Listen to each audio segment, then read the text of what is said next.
From the University of Nebraska-Lincoln's Center for Agricultural Profitability, this is Nebraska Farmcast.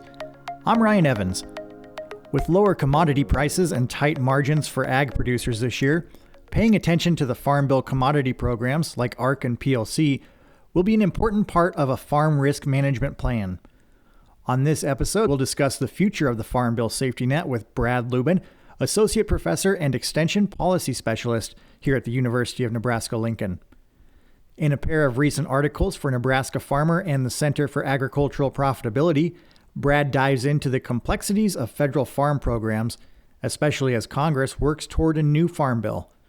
We'll explore the policy decisions and economic factors shaping these critical support systems for producers and what changes might mean for agriculture in Nebraska and beyond.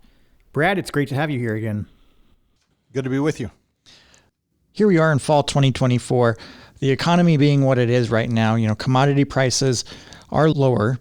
We've got high costs for people, high input costs and things continuing. And we also have just tightening margins out there for everybody. Mm-hmm.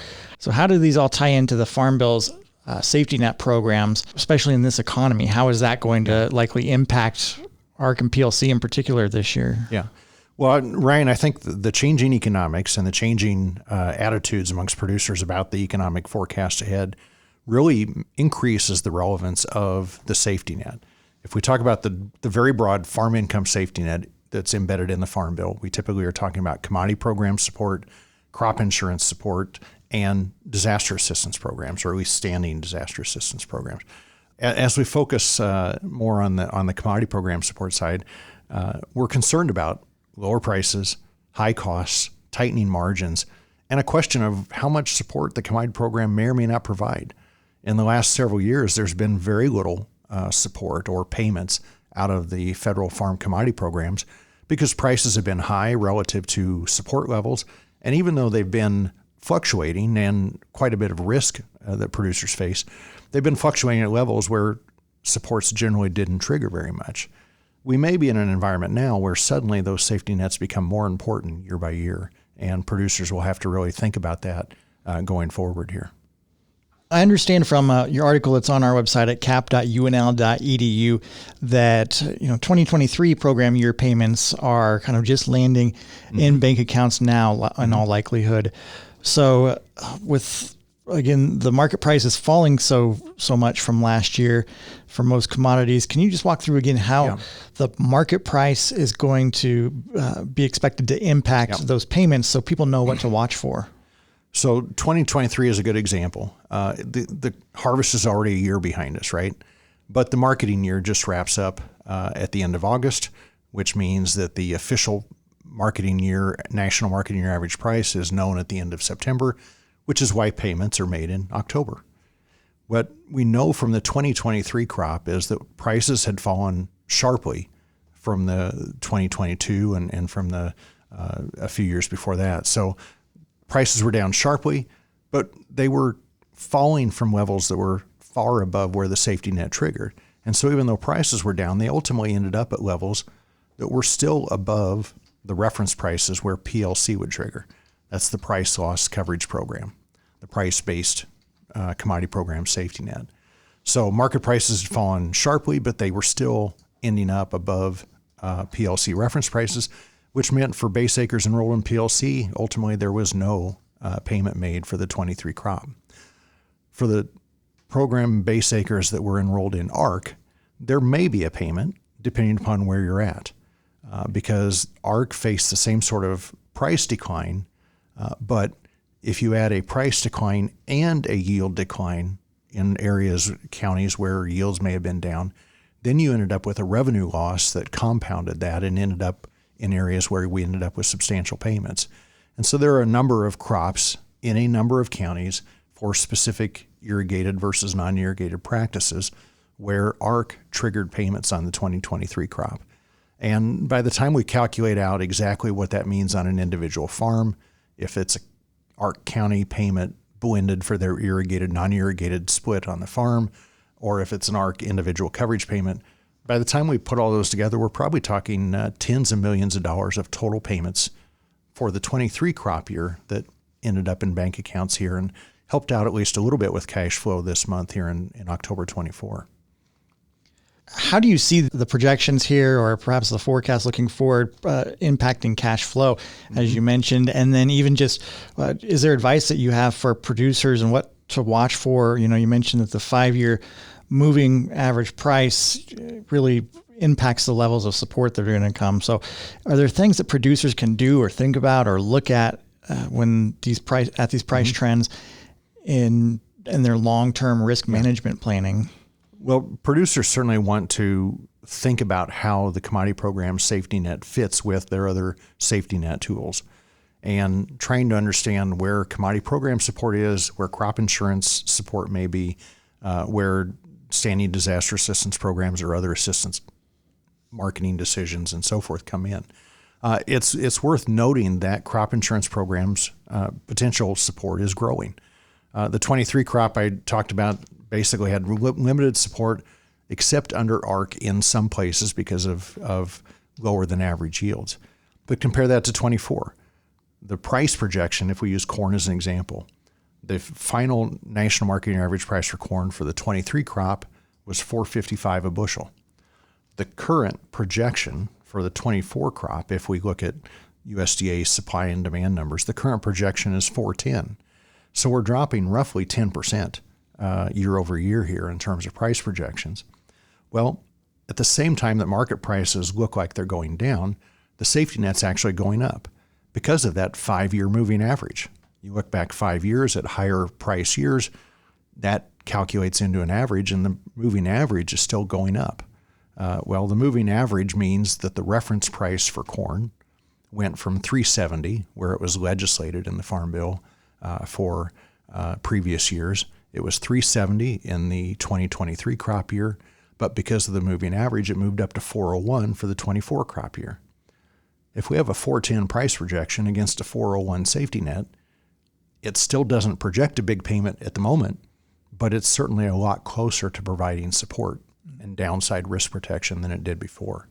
And that's true generally across the board for most of the commodities. So the PLC program looks more relevant if producers enrolled in PLC in the 24 crop. And by the same token, ARC looks much more relevant because where the ARC benchmark price levels fall, there's actually the ARC would trigger at roughly a 4.17 price if you hit average yields. Well, 4.10 versus 4.17 means ARC could trigger where we're at right now, even at just average yields. So ARC provides a lot of downside protection. PLC provides some downside protection. It's a much more significant safety net for the 24 crop than it was for the year before. Important to note, that will help us with cash flow.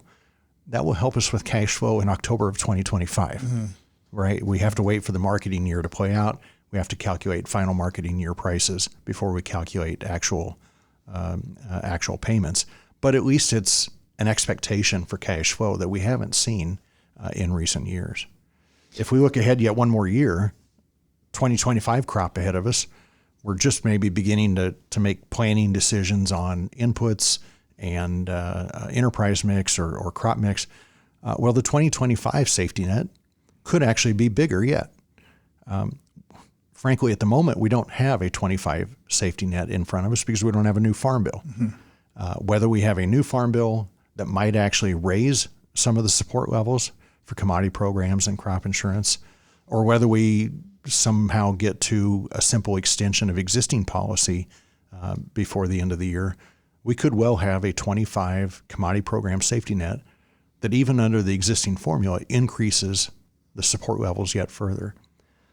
From 370 for corn in the 23 crop to 401 for corn on the 24 crop to 426 for corn on the 25 crop is where PLC would kick in under existing rules. So the safety net's still going up at least another year, even as price projections look weaker and weaker. So it's important, it's growing in importance, and it's a big part of the planning decision for producers when they look at the year ahead.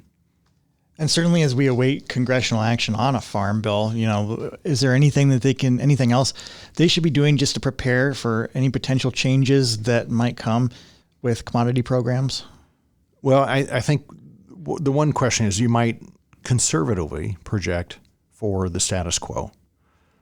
The proposal in the House Farm Bill that was marked up and moved out of committee called for increases in reference prices, as well as increases in some of the crop insurance support.